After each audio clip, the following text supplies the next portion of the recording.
Esse é o podcast Mídia e Marketing do UOL. Toda semana a gente entrevista um executivo da área sobre carreira, propaganda e negócios.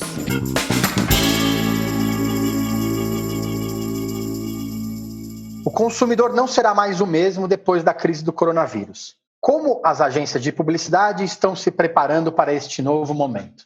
Meu nome é Renato Pesotti e essa semana a gente recebe o Rodolfo Medina, que é presidente do grupo Artplan e vice-presidente do Rock in Rio. Tudo bem, Rodolfo? Tudo bom, prazer estar aqui com você, Renato. Prazer é todo nosso. A publicidade ela teve papel fundamental nesse começo do coronavírus de informar e estar ao lado da população. Por outro lado, alguns anunciantes tiveram, por N motivos, que tirar suas campanhas do ar ou adaptar suas campanhas. Como que estar no meio dessa situação, tendo que estar ao lado do anunciante, tendo que pensar em novas saídas para eles estarem ao lado do público? O contexto é muito importante para que a gente possa lidar com comunicação, então a gente não tem como evitar esse tema. As marcas têm um papel fundamental, marcas e consumidores, né? A gente está vendo aí que como a comunicação está sendo relevante, não só na parte de informação, mas principalmente na parte de transformação de um jeito. Quer dizer, a gente vem aqui percebendo grandes movimentos de marcas e pessoas, empresas e pessoas, através de ações humanitárias, que eu acho que, de alguma forma, é a nova forma de a gente fazer comunicação. A gente precisa ter claro de que, e aí não estamos falando do coronavírus, a gente está falando de um momento onde as marcas serão mais relevantes se elas puderem, de fato, deixar legado. A comunicação é fundamental na construção de negócio, ela é fundamental na construção de marca, mas tem uma coisa que está por trás disso tudo, que é como é que a gente constrói marca deixando transformação social, deixando legado social. E eu acho que isso, nesse momento, claro que impulsionado por uma crise em proporções que a gente não viveu ainda, isso está muito visível, mas eu acredito que isso é uma tendência. A gente vai sim estar cada vez mais elegendo marcas de alguma forma se responsabilizem por legados sociais. É mais hora de fazer do que de falar, né, na verdade? Eu acho que a construção de marca vai passar muito por essa transformação de deixar legado. Eu acho que não é o momento, é uma coisa que a gente sempre se questiona, mas será que é o momento de comunicar? É sim o momento de comunicar, é o momento de comunicar da forma certa. Claro que a gente vai passar, você tem que entender que temos um momento de isolamento, depois você vai ter um momento de reabertura, isso tudo tem que estar no contexto da comunicação. A gente teve que revisitar todas as comunicações dos nossos clientes, coisas que estavam apropriadas antes, eventualmente não tão apropriadas nesse momento. Mas comunicar continua sendo uma ferramenta de impulsionar negócios. Os líderes hoje estão divididos entre gerenciar essa crise e imaginar o futuro, né? Muito se fala que a gente vai ter um novo capitalismo, muito se fala sobre esse novo normal, né? Todo mundo comenta. Como que as empresas elas estão trabalhando, vocês estão trabalhando ao lado delas, cada cliente está se adequando de uma forma, como que a agência hoje está se dividindo para pensar em hoje e no futuro também? Eu acho que a gente teve uma aceleração, onde a tecnologia veio a serviço dessa aceleração, que a gente não volta atrás. Quer dizer, claro que a gente vai voltar para os nossos escritórios, mas eu acho que a gente volta diferente. Seria um desperdício a gente não usar a favor da eficiência, da nova forma de se comunicar, de fato, o que a gente está aprendendo nesse momento. Do outro lado, como experiência própria, o que a gente fez? A gente, na hora que criou o nosso comitê de crise, criou um comitê de novas soluções. Estava claro que, naquele momento, a gente tinha que estar ao lado dos nossos clientes para que a gente pudesse buscar soluções para um ambiente onde nenhum de nós tinha vivido.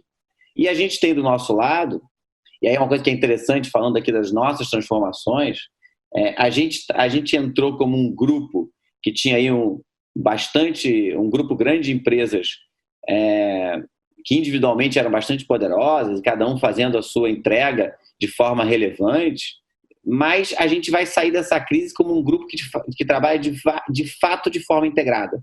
O que a gente tem, na verdade, além de negócio que tem os seus objetivos e as suas gestões, e eles têm que funcionar individualmente, eu acho que o nosso papel como como players de comunicação, como quem tem um ecossistema que está a serviço de várias formas dos nossos clientes e consumidores, é usar o talento dessas pessoas a serviço de transformar os negócios. E acho que tem que ter esse layer, tem que ter esse filtro de como é que a gente deixa legado. Se a gente conseguir juntar essas duas coisas, a gente fica muito relevante para os nossos consumidores e para os nossos clientes. O Rock in Rio é uma empresa do Grupo Artiplan. Vocês adiaram a edição de Lisboa, que ia acontecer agora em junho, para 2021. Foi a melhor solução possível nesse momento? Queria que você explicasse um pouco também como funciona o Rock in Rio dentro da Artiplan. Olha, o Rock in Rio nasce lá atrás dentro da Artiplan, de um brief de um cliente, mas ele ganha vida própria, ele é uma empresa do grupo, que tem outros sócios. Além disso, ele é um cliente da agência. Então, a gente tem aí, nesse momento, eu tenho dois bonés, né? Um boné de agência e um boné de cliente. Pensando como cliente, quer dizer, essa foi sim a solução correta a ser feita quando a gente teve que adiar uma edição do festival pela primeira vez, né? A gente não teria um ambiente nem seguro nesse momento em Portugal, onde, inclusive, os eventos estão proibidos que eles aconteçam nesse momento. Então, sim, e foi super interessante porque a gente tomou essa decisão muito rapidamente e, inclusive, com a conversa com as marcas que estão envolvidas. O Rock in Rio é um projeto que tem muitos anunciantes envolvidos. E quando a gente tomou olha, vamos adiar para o ano que vem e estaremos juntos construindo a melhor experiência que um projeto de live experience pode ter naquele momento. E aí é muito interessante porque é um chamado para que a gente construa isso juntos. Nem todas as respostas estão claras nesse momento, até porque as coisas vêm mudando muito rapidamente, mas a marca Rock in Rio, e aí isso emenda na pergunta que provavelmente você vai fazer, porque o Rock in Rio ano que vem também tem Rock in Rio no Brasil, mas qual é a melhor solução? A melhor solução, quer dizer, de uma marca que é líder e que tem uma preocupação muito grande com a experiência do consumidor, é que a gente vai estar buscando em todos os aspectos o que for mais seguro para o público e que gere a experiência nos canais que forem, da forma que for. As respostas não estão todas colocadas na mesa nesse momento, mas tem um time muito técnico buscando, junto com anunciantes, com experiências internacionais, a construção desse novo modelo. Mas o que o nosso consumidor tem que ter certeza, e as marcas que estão envolvidas no projeto têm, é que a gente vai estar entregando a melhor experiência naquele momento que tiver sempre buscando essa mágica da experiência que um festival como o Rock in Rio gera, junto com a segurança do consumidor, que sempre vai ser a nossa primeira preocupação. A edição Brasil, por enquanto, está confirmada, né? Nesse momento, vocês têm pensado em como fazer um festival diferente no momento diferente, né? Porque provavelmente as coisas não vão ser iguais como eram antes, né? Olha, com toda certeza a edição está confirmada. É aquilo que eu te falei, estamos construindo e as coisas nesse momento ainda estão mudando muito rapidamente. O Rock in Rio em Portugal é em junho do ano que vem, o Rock in Rio no Brasil é em setembro do ano que vem. Então a gente está com clareza e acompanhando tudo que está acontecendo no mundo e no Brasil, e pode ter certeza de que sim, ele está confirmado e que a gente vai entregar essa experiência, mas com esse filtro que é muito importante, que é cuidado com as marcas que estão com a gente, cuidado com o público prioritariamente que está com a gente. Em 2019, o festival cresceu 20% mais ou menos em publicidade, né? E agora a gente tem esse desafio de como que pensar no formato diferente para fazer ele continuar crescendo. Vocês tiveram grandes parcerias com a Natura, com a Game XP. A ideia é trazer mais possibilidades para dentro do evento. Não é só um evento de música, né? É um evento de comportamento. É um evento de entertainment, e aí eu acho que você tem, quando a gente fala que ele é maior, e a última edição a gente trouxe experiências, pulou de 3 para 8 palcos diferentes, e quando a gente chama de palco, não são necessariamente palcos, desde uma experiência imersiva, como foi a nave, que foi coproduzida com a Natura, Isso tudo está na narrativa. Então, a gente vê hoje, nesse momento, surgindo novos canais de comunicação para novas formas de lidar com o consumidor. Então, a verdade é a seguinte, a gente, sim, é um projeto que preza a experiência. Ele já tem, lá dentro do festival, um bunker criado, real time, a gente tem um desafio, que até virou um produto nosso, chamado Now, que é um desafio de como é que a gente passa aquela experiência para além das 700 mil pessoas que estão podendo vivê-la presencialmente, né? E nós estamos falando de como é que a gente passa a experiência para o mundo, milhões de pessoas. Isso nunca teve tão atual, isso nunca teve tão presente, né? A gente vai sim, e estamos trabalhando em como é que a gente constrói novas experiências para quem está lá dentro e para quem está fora. Novos canais surgiram, né? A gente vê aí o fenômeno das lives, todo mundo fazendo e consumindo de outras formas. Eu acho que a gente vai ter muitas surpresas vindo por aí. Temos aí os drive-ins surgindo. Uma das nossas empresas do grupo, a Dream Factory, está trabalhando muito nessa vertical. E olha, é uma experiência de evento antiga, né? O drive-in está longe de ser novo, e ressurge como uma nova forma desse momento de transição. E é sensacional. Então, a gente é muito mais que um drive-in, é um lugar onde as pessoas, de fato, podem se encontrar com segurança, é um lugar que é muito mais que cinema, são vários conteúdos, a gente já viu algumas experiências no mundo, vai da música eletrônica até o próprio cinema.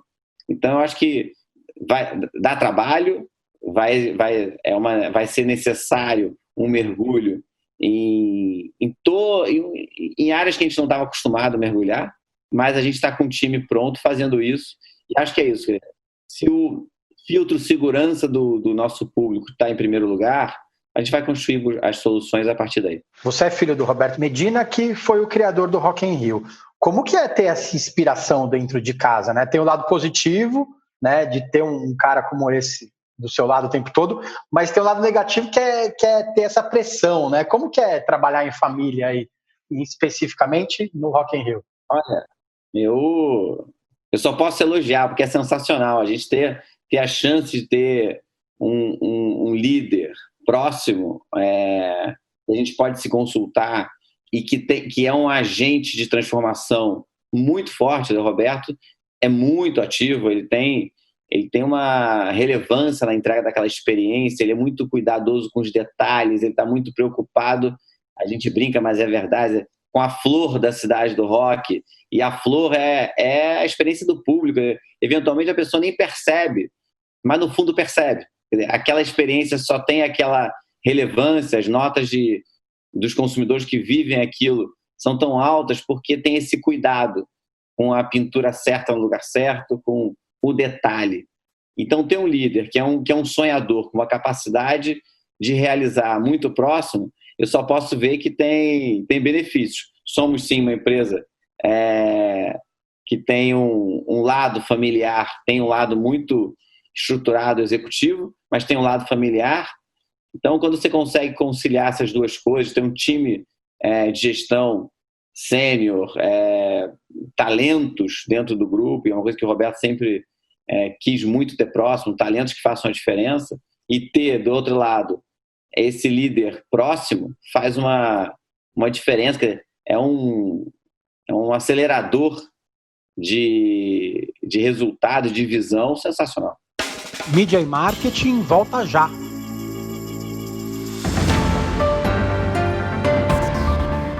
O podcast UOL Líderes tem entrevistas com presidentes, CEOs ou fundadores de grandes empresas nacionais e estrangeiras. Você pode ouvir o UOL Líderes e outros programas do UOL em uol.com.br/podcasts, no YouTube e também nas principais plataformas de distribuição de podcasts. Recebe salário, faz transferência, pagamento, recarga de celular e até empréstimo, tudo sem taxa. PagBank, a sua conta grátis do PagSeguro. Baixe já o app e abra sua conta em 3 minutos. Você falou do briefing, né, da criação do Rock in Rio. Eu queria que você me contasse essa história. Na verdade, tudo surgiu porque um cliente levou um problema para a agência e vocês resolveram da melhor forma possível, né? É engraçado que nunca teve tão atual, né? Estamos falando de 35 anos atrás e nunca teve tão atual. Isso surge lá atrás, no momento onde o Roberto queria fazer alguma coisa para a juventude, tinha um momento de abertura política naquele momento, de diretas, o povo estava na rua, ele era bastante jovem, e do outro lado, um cliente que, na época, era a cervejaria Brahma, e aquilo tudo que a gente não tinha naquele momento, que era geração de conteúdo, um monte de coisa que hoje tem, que tem nome, naquela hora não tinha. Mas o Rock in Rio, na verdade, já nasce com uma grande plataforma de conteúdo que tinha como objetivo permear aí 8, 9 meses de comunicação nos meios tradicionais para que aqueles anunciantes pudessem fazer aquele investimento. Porque hoje tem nome, né? Hoje a gente tem verbas destinadas para isso e a gente vive um momento que mostra a relevância. Quer dizer, a gente pode e tem que fazer a diferença no negócio dos nossos clientes. Então, a partir de um desafio como esse que estamos todos vivendo, e eu acho que tem uma coisa que é interessante, quer dizer, alinhamento gera oportunidade de inovação. Então, quando a gente tem um objetivo, um sonho comum, e é o que a gente tenta passar dentro de casa, dos nossos colaboradores e clientes, então, aquele desafio daquele cliente, se a gente conseguir gerar esse alinhamento, a gente vai conseguir, de fato, trazer ideias que façam a diferença. Eu acho que o Rock in Rio é um exemplo disso.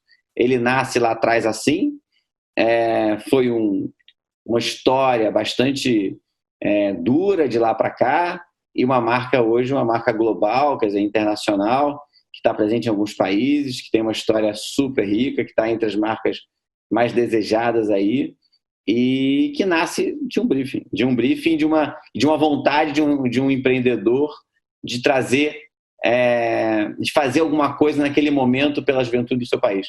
Então, acho que esses dois elementos são interessantes porque estão presentes aqui agora. Quer dizer, a gente precisa deixar legado, a gente precisa gerar transformação na ponta, porque esse é o nosso papel como publicitários, como anunciantes, como marcas que precisam ganhar o papel. Quer dizer, é natural que a tecnologia traga uma proximidade grande de produtos, né? Você eventualmente você vai tendo os produtos cada vez mais próximos. Agora, o que vai fazer a diferença é a marca. Então, a gente precisa, sim, continuar comunicando de forma responsável, de forma pertinente com o contexto. Você não pode desconectar as duas coisas. Mas acredito demais que o momento é um momento de grande oportunidade para essa relevância do mercado de comunicação e que a gente tenha um papel, de fato, transformador. A Artplan é uma das poucas grandes agências brasileiras que ainda tem um capital 100% nacional. De um lado tem essa parte mais familiar, né? E do outro lado tem essa parte de fazer a diferença. Como que vocês se montam para fazer a diferença para o cliente, né? A publicidade hoje é mais diálogo e menos imposição. Como que vai ser esse diálogo daqui para frente? Olha, quanto a ser um grupo com capital nacional, eu acho que tem uma vantagem muito grande, porque a gente consegue, nesse momento, a gente tomar as decisões de forma rápida, né? Então, acho que isso tem um valor muito grande. E eu não sei se está todo mundo percebendo, mas essa crise, ela derruba, de uma forma bem interessante, as barreiras de hierarquia, né? Estamos todos muito próximos, né? E todos à mesma distância. Então, e é isso mesmo, quer dizer, a gente precisa usar esse momento para reconstruir a forma, ter menos burocracia, ser mais ágil. As coisas estão mudando em uma velocidade muito rápida. Então, a gente tem que... E a comunicação tem que acompanhar, quer dizer, esse é o nosso papel. E a gente precisa criar processos dentro de casa que ajudem isso, né? A palavra processo é uma palavra que as pessoas não gostam muito, mas ela é fundamental para que a gente consiga desenhar os caminhos para que a gente possa ser mais rápido. Então, a gente está fazendo isso todo dia, não temos todas as respostas, mas a gente está tentando. O que dá certo, a gente procura escalar dentro do grupo, o que dá errado, a gente tenta fazer de novo. A Artplan, por motivos óbvios, a Artplan sempre teve um pé no entretenimento, né? Desde o nascimento do Rock in Rio. O quanto isso ajuda vocês, né? De ser quase uma agência de eventos dentro de uma agência de publicidade maior? esse pulso, essa pulsação, ela é muito positiva para vocês no final do dia? Olha, a gente tem uma coisa que é um privilégio que poucos players de comunicação acho que têm, e quem cuida de toda a parte de experiência, ele está muito focado ali no Rock in Rio, na Dream Factory. A Artplan não faz esse tipo de entrega, mas de alguma forma tudo nasceu, né, desse DNA da Artplan. E ter esse pulso com o ao vivo, com o consumidor, porque a gente de alguma forma tem um compromisso com o consumidor, a gente tem esse conhecimento, quer dizer, uma coisa é você ser um player de comunicação que constrói ideias poderosas, narrativas, a serviço das marcas, mas o consumidor é da marca, né?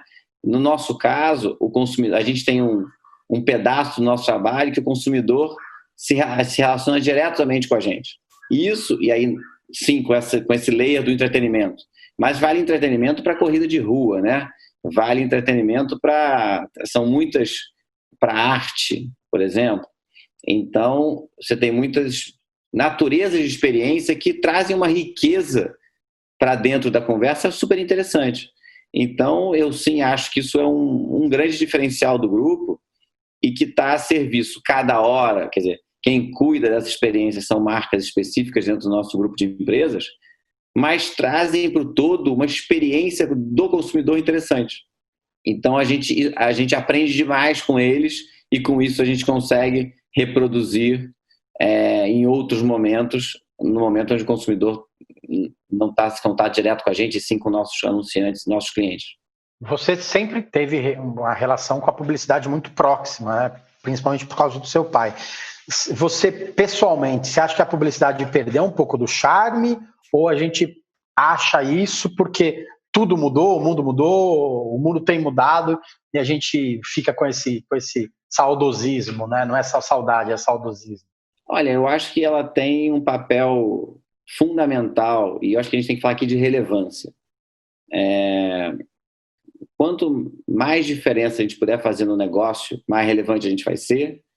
E aí, todo esse charme ou esse saudosismo que eventualmente a gente escuta que em algumas fases da comunicação ele existia mais ou menos, eu acho que sim, quer dizer, quando você faz uma coisa e você consegue ver na outra ponta o resultado dela e que você criou transformação real, eu posso dar um exemplo agora. A gente acabou de viver uma experiência interessante, quer dizer, a gente, quando começou essa pandemia, a gente entendeu ali, uma pessoa da agência falou, temos um problema aqui que são os alunos que estão em casa, né, do terceiro ano do segundo grau, que tem um desafio importante, que eles têm uma quantidade de conteúdo para absorver num período muito curto.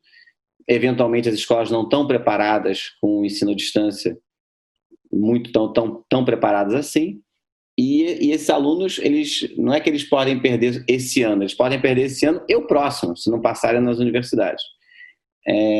Então tem uma história que a gente tem que tentar atuar. A gente não tem um cliente nessa área, mas tem parceiros, e aí eu provoquei um parceiro da casa, quer dizer, um amigo da casa que foi o presidente da Estácio, que por sua vez provocou uma rede e aí, porque a Estácio, uma universidade, que as universidades, a Estácio tem o ensino à distância muito mais estruturado, mas não tinha o conteúdo, e aí ele provocou o pessoal do Eleva, que é uma rede que tem no seu propósito essa disseminação da educação. De alguma forma eles se juntaram, lançamos uma plataforma, e aí sim a agência ajudou na concepção do nome, da comunicação, uma chamada Resolve Sim, uma plataforma que tem a tecnologia do ensino à distância lá do grupo da Estácio. Do outro lado, toda a parte de conteúdo que o grupo Eleva tinha dos alunos do terceiro ano, do segundo grau, e é uma plataforma gratuita para alunos de escola pública que estão hoje então, para apoiar, na verdade, esse ensino. Ela não tem a pretensão de substituir a escola, mas ela tem como apoiar esse ensino com um nível de de conteúdo feito pelo Eleva, que é uma escola sensacional, um grupo de ensino sensacional, e com toda a metodologia do ensino à distância. Quer dizer, é um pouco disso que a gente está falando, quer dizer, juntamos pontas, não são clientes nossos, quer dizer, não são clientes nossos, mas deixamos, com certeza, essas duas marcas estão deixando um legado importante aí que está ajudando alunos na proporção que isso for possível de se ganhar e que, com certeza, gera frutos, quer dizer, para a sociedade. Então, é um pouco disso que a gente está... E aí a gente é relevante. E quando a gente é relevante, faz toda a diferença. E é bom ver, quer dizer, quando um projeto desse, em tão pouco tempo, ele ficou, já está no ar aí, talvez uns 15 dias, então, em 30 ou 45 dias de pandemia, isso foi para o ar, que em outros momentos, talvez você demoraria meses para isso acontecer.